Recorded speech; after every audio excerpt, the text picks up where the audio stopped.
Break के बाद एक बार फिर से आप सभी का बहुत बहुत स्वागत है। आप देख रहे हैं न्यूज 18 मध्य प्रदेश छत्तीसगढ़ स्वास्थ्य चर्चा, जिसमें चिकित्सा क्षेत्र में फॉरेन मेडिकल ग्रेजुएट्स के लिए संभावनाओं के साथ ही स्वास्थ्य और चिकित्सा के क्षेत्र से जुड़े विभिन्न बिंदुओं पर हम कर रहे हैं गहन चर्चा।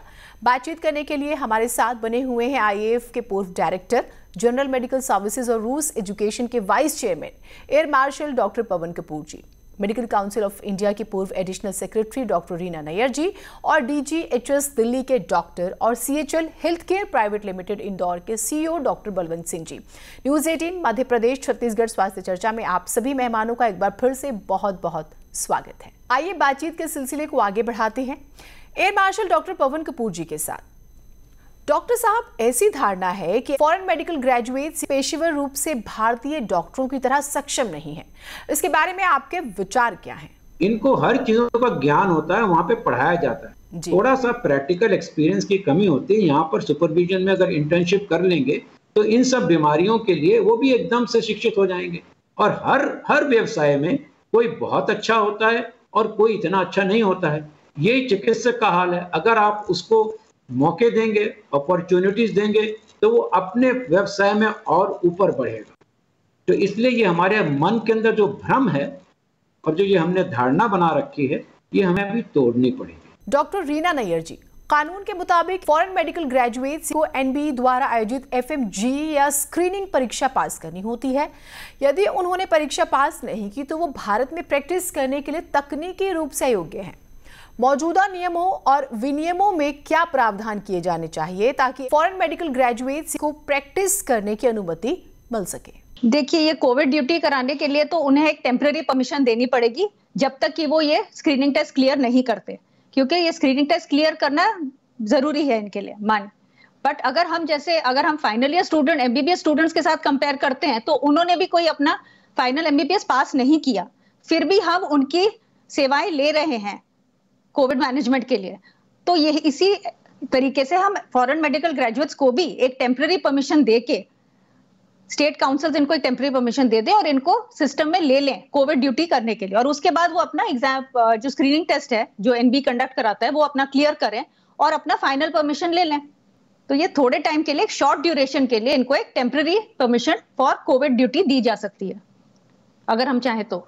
डॉक्टर बलवंत सिंह जी, क्या आपको लगता है कि फॉरेन मेडिकल ग्रेजुएट्स के लिए नियामक निकायों के दृष्टिकोण में कोई अंतर है? अगर हाँ, तो इसे कैसे हटाया जा सकता है या फिर दूर किया जा सकता है?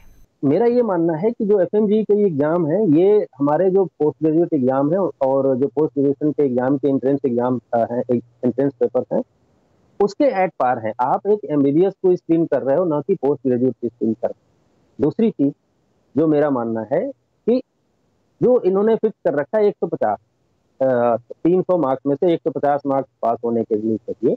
ऑल ओवर वर्ल्ड में देखिए, वहाँ पे परसेंटाइल सिस्टम है। USMLE ले लीजिए, प्लैब ले लीजिए, चाहे MCCE कनाडा का ले लीजिए, AMC ऑस्ट्रेलिया ले लीजिए, तो वहाँ पे ना परसेंटाइल सिस्टम है। अगर 300 में से किसी का 280 नंबर है तो वो 100% माना जाता है, उसी बेसिस पे सारा कुछ होता है। तो ये जितने बच्चे हैं जो 2, 4, 5, 10 नंबरों से रुक रहे हैं हर बार, तो वो बंद हो जाएगा। तो ये एक बहुत ही टफ स्क्रीनिंग है और यही जो है टफ स्क्रीनिंग बच्चों को थोड़ा सा हर्डल है निकालने में। अदरवाइज बच्चे एक्सीलेंट हैं, उनका करिकुलम जो है यूरोपियन के एट पार है। हम अगर वैक्सीन विदेशों से इन्हीं फॉरेन मेडिकल ग्रेजुएट जो विदेशों में हैं वही बना रहे हैं और हम वहाँ से सारी चीजें लेके आ रहे हैं, तो हम इंडिया में इनके साथ भेदभाव क्यों करें? डॉक्टर पवन कपूर जी, NMC द्वारा फॉरेन मेडिकल ग्रेजुएट परीक्षा के लिए हाल ही में जारी ड्राफ्ट रेगुलेशन पर आपकी राय क्या है? देखिए, एक तो ये ड्राफ्ट रेगुलेशन है, ड्राफ्ट है जी, ये उन्होंने अपने पब्लिक कमेंट्स के लिए डाला है अपनी वेबसाइट को। इस ड्राफ्ट से एक चीज बड़ी खुल के बाहर निकल आती है कि हमें ये लगता है कि हम अपने ही बच्चों के लिए जो यहाँ से बाहर पढ़ने गए, उन्होंने नीट का इम्तहान दिया। कई बार बच्चों को यहाँ पर नीट के एग्जाम में कई लोग 500 नंबर लेके आते हैं 720 में से, लेकिन उनको यहाँ पर गवर्नमेंट कॉलेज में सीट नहीं मिलती है। प्राइवेट कॉलेज के पैसे वो अफोर्ड नहीं कर सकते हैं, वो उस बैकग्राउंड से नहीं है जहाँ पर उनको इकोनॉमिकली उनके पास इतना पैसा निकला है कि वो प्राइवेट मेडिकल कॉलेज में दे सकें, तो वो बाहर गवर्नमेंट ही कॉलेज में जाते हैं। अब वो बाहर से जब वापस आ रहा है और आप कह रहे हो कि नेक्स्ट का एग्जामिनेशन जो होगा वो इम्तिहान में इस बच्चे को एक पेपर अलग से और देना पड़ेगा, तो ये तो गलत बात है। अगर आपको देखना ही है कि हिंदुस्तान की पढ़ाई और बाहर की पढ़ाई में कुछ अंतर है, तो आप सबको एक ही तरीका का इम्तिहान दीजिए, एक ही तरीके का परीक्षा दीजिए, तो आपको पता चलेगा कि कौन कैसा है, तब आपके सामने सही नतीजे आएंगे। लेकिन अगर जो बाहर से आ रहे हैं आप उसको बोलो आप आइए मत, आप वहीं रहिए। और मेरे को मालूम है एनएमसी को इस ड्राफ्ट को दोबारा देखना पड़ेगा ताकि ये डिस्क्रिमिनेशन ना हो। मैं ये समझता हूँ कि एनएमसी को अपने ड्राफ्ट को फिर से देखना चाहिए, फिर से विचार विमर्श करना चाहिए। जो वहाँ से पास आउट होके आए हैं, जब उनसे डीलिंग कर रहे हैं उनको बुलाना चाहिए और उनको बुला के उनके साथ वार्तालाप करनी चाहिए, उनसे विचार विमर्श करके ही तब एक फाइनल ड्राफ्ट, फाइनल रेगुलेशन बनाना चाहिए। डॉक्टर रीना नैयर जी, हाल ही में फॉरेन मेडिकल ग्रेजुएट परीक्षा के लिए एनएमसी द्वारा जारी ड्राफ्ट रेगुलेशन के बारे में आप क्या कहना चाहेंगी? देखिए, इस ड्राफ्ट रेगुलेशन में ऐसी बहुत सारे प्रोविजंस हैं जो कि लीगली स्टैंड नहीं करती हैं, कॉन्ट्रडिक्टरी हैं ये लीगल स्टैंडिंग से। क्योंकि अगर आप देखा जाए, इसमें पहले तो ये कहा गया है कि आप किसी भी कंट्री में एडमिशन ले सकते हैं फॉरेन मेडिकल ग्रेजुएट्स को। फिर हम उसमें कहते हैं कि नहीं, इंग्लिश मीडियम में ही होना चाहिए। अब बहुत सारी फॉरेन कंट्रीज हैं जहां पे इंग्लिश मीडियम में पढ़ाई नहीं होती है, तो एक तो हम जो बच्चे वहां से पढ़ के नहीं आए हैं जहां पे इंग्लिश मीडियम में पढ़ाई होती है, उनको हम नेक्स्ट में बैठने नहीं देंगे, जो कि हमारा क्वालिफाइंग एग्जाम है। तो ये तो एक डिस्क्रिमिनेशन हो गई इनके साथ। और अगर हमें ये लगाना भी है ये प्रोविजन, तो हमें आगे प्रोस्पेक्टिवली लगाना चाहिए। जो बच्चे ऑलरेडी जा चुके हैं पढ़ने, उनके ऊपर हम अप्लाई इसको नहीं कर सकते, क्योंकि ये प्रोविजन तब था ही नहीं जब वो एडमिशन उन्होंने ली है, तो इसके बारे में उनको पता ही नहीं था। और वैसे भी अगर हम इस को लगाते हैं तो बहुत सारी कंट्रीज हमारे ऑप्शन से हट ही जाती हैं। रशिया है, चाइना है, वेस्टर्न यूरोपियन कंट्रीज हैं, जर्मनी, फ्रांस, ऑस्ट्रिया, वो ऐसी काफी सारी कंट्रीज हैं। तो ये हमारे ऑप्शन से, बच्चों के ऑप्शन से हट ही जाएंगी, वो जा ही नहीं पाएंगे इन कंट्रीज में। दूसरी चीज, उसमें हमने ड्राफ्ट रेगुलेशन में हमने ये कहा है कि भाई जो वहां का मेडिकल कोर्स है वो हमारे एनएमसी के करिकुलम के हिसाब से it should be commensurate with the NMC curriculum. अब ये भी एक हमारा एक्स्ट्रा टेरिटोरियल ज्यूरिडिक्शन हो गया हमारे इंडियन लॉ का, क्योंकि अगर हम अपनी कंट्री के लिए अपना मेडिकल कोर्स हम प्रिस्क्राइब कर सकते हैं, पर किसी और देश में उनकी कंट्री में जो मेडिकल कोर्स है वो उन्हीं के हिसाब से हो सकता है, हम अपना लॉ उनके ऊपर नहीं लगा सकते। ये एक्स्ट्रा टेरिटोरियल ज्यूरिडिक्शन हो जाता है, जो कि संभव ही नहीं है। तो इसीलिए अगर हम ये कहते हैं कि भाई हमारा कोर्स एनएमसी का जो कोर्स है उस हिसाब से ही कोर्स होना चाहिए किसी फॉरेन कंट्री में, तो ये संभव नहीं है। और ये एक केस है 2011 का, जो कि जे साई प्रसन्ना वर्सेस एमसीआई का था। उसमें भी ये कहा गया है कि फॉरेन कंट्री का जो भी कोर्स है या validity of that course has to be as per the law in prevailing in that particular country. Indian law आप उसके ऊपर अप्लाई नहीं कर सकते, और या इंडियन नॉर्म्स उसके ऊपर आप अप्लाई नहीं कर सकते।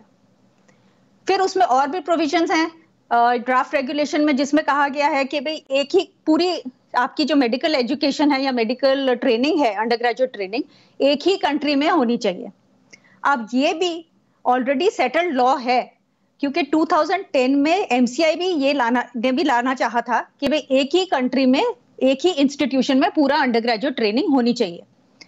वो लीगली क्वैश कर दिया गया था दिल्ली हाई कोर्ट से, और उसके बाद सुप्रीम कोर्ट ने भी दिल्ली हाई कोर्ट का जजमेंट अपहेल्ड किया था।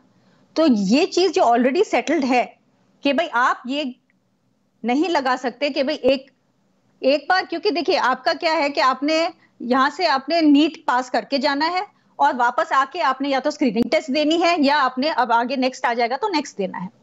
तो इसका मतलब आपके लिए सिर्फ 2 पॉइंट्स हैं जो आपने देखनी है कि बच्चा नीट पास करके जा रहा है और वापस आके वो स्क्रीनिंग टेस्ट या नेक्स्ट पास कर रहा है।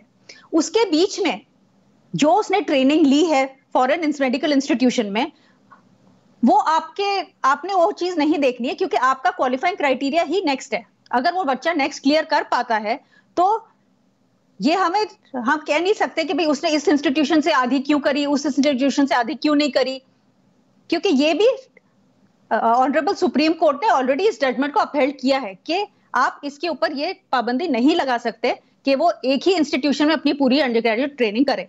आपने सिर्फ ये रेगुलेटरी बॉडी जो है उसने सिर्फ ये देखना है कि वो आके नेक्स्ट पास उसने कर दिया है और वो ऐसे इंस्टीट्यूशन से करके आया है जहां पे वो medical qualification is recognised for enrolment as a medical practitioner. So definitely ये बहुत सारी इसमें क्लॉजेस हैं जो लीगली सस्टेनेबल नहीं है और ये सारी क्लॉजेस को एक बार रीलुक करने की एनएमसी को जरूरत है। डॉक्टर बलवंत सिंह जी, चलते चलते हम जानना चाहते हैं कि एनएमसी द्वारा फॉरेन मेडिकल ग्रेजुएट परीक्षा के लिए हाल ही में जारी ड्राफ्ट रेगुलेशन पर आपकी क्या राय है? मेरा ये मानना है कि इस चीज को इक्वल किया जाना चाहिए, 2 साल एबोलिश होना चाहिए और जो वहाँ का 6 ईयर है वो 6 ईयर को 1 ईयर इंटर्नशिप काउंट करना चाहिए और अटेम्प्ट जो है मल्टीपल सबको अलाउ होना चाहिए, चाहे 40 साल में बने। अगर उसको कोई फैमिली प्रॉब्लम है तो आदमी फिर तो न ग्रेजुएट रहता है और न वो फिर डॉक्टर कहलाता है, वो 10+2 हो जाता है, फिर वो क्वैकरी की तरफ जाता है, छोटे छोटे काम करता है। तो इन सब चीजों को दूर होना चाहिए। दूसरी चीज की फॉरेन मेडिकल ग्रेजुएट के लिए एक्स्ट्रा पेपर क्यों, एक्स्ट्रा अटेम्प्ट क्यों, ये समझ में नहीं है। इस पे सरकार को और कुछ सम्मानित जो पढ़े लिखे डॉक्टर्स हैं और उसमें केवल इंडियन ही डॉक्टर्स न हो, फॉरेन मेडिकल ग्रेजुएट्स भी हैं, आज बड़े बड़े टॉप लेवल पे सीईओ लेवल पे हैं, सीओ लेवल पे हैं, अच्छे अच्छे कार्डियोलॉजिस्ट हैं, उनको जरूर उसमें कमेटी में लेना चाहिए क्योंकि उनको पता है कि वहाँ की क्या सिचुएशन है और यहाँ की क्या सिचुएशन है और लड़के क्या फेस। इसी के साथ बातचीत का ये सिलसिला अब यहीं पर खत्म होता है। Air marshal doctor Pavan Kapoor जी, डॉक्टर रीना नैयर जी और डॉक्टर बलवंत सिंह जी कार्यक्रम में हमसे जुड़ने और फॉरेन मेडिकल ग्रेजुएट्स और मेडिकल एजुकेशन से जुड़े विभिन्न बिंदुओं पर अपने विचार व्यक्त करने के लिए आपका बहुत बहुत धन्यवाद। न्यूज 18 मध्य प्रदेश छत्तीसगढ़ स्वास्थ्य चर्चा के इस अनूठे मंच पर हेल्थ केयर सेक्टर से जुड़े एक्सपर्ट्स ने चर्चा की और विभिन्न बिंदुओं पर महत्वपूर्ण सुझाव भी दिए। न्यूज 18 मध्य प्रदेश छत्तीसगढ़ स्वास्थ्य चर्चा का हिस्सा बनने के लिए आप सभी का धन्यवाद और इसी के साथ अब मुझे दीजिए इजाजत। नमस्कार।